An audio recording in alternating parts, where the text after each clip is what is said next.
Salmon കറിയുടെ കൂടെ ഞാൻ ആദ്യം പുട്ടുണ്ടാക്കണം എന്നായിരുന്നു വിചാരിച്ചിരുന്നത്. പിന്നെ ഞാനത് ക്യാൻസൽ ചെയ്തു. കാരണം ഞാൻ താഴത്തെ ഷോപ്പിൽ നിന്ന് ഒരു റൈസ് നൂഡിൽസ് മേടിച്ചു.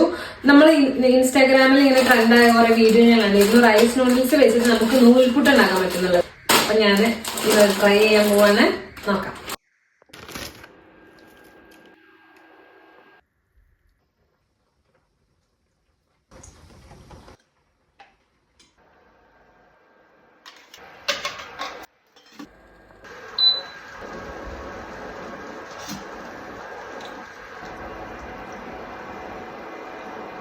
ഇനിയിപ്പോ ഞാൻ ഉണ്ടാക്കിയത് ഫ്ലോപ്പ് ആയതുകൊണ്ടാണോ എന്നറിയില്ല. ഉപ്പിടാൻ മറന്നുപോയി. കുഴപ്പമില്ല, മീൻകൂട്ടാൻ നല്ല ഉപ്പുണ്ട്. മിക്സ് ചെയ്ത് വെച്ചാൽ മതി. ഇതാണ് നമ്മുടെ നൂൽപുട്ട്. തേങ്ങയൊക്കെ ഇട്ടിട്ടുണ്ട്. മീൻകറി നല്ല ടേസ്റ്റ് ഉണ്ട്. കാണാൻ പറ്റുന്നുണ്ടോ?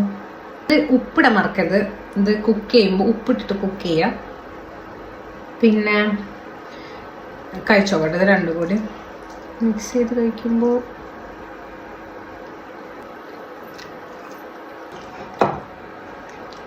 നല്ല ടേസ്റ്റ് ഉണ്ട്. ഫ്ലോപ്പായെന്ന് വിചാരിച്ചിട്ടുണ്ടായിരുന്നു. പക്ഷെ ഈ മീൻകറി കൂട്ടി കഴിക്കുമ്പോൾ നല്ല ടേസ്റ്റ് ഉണ്ട്.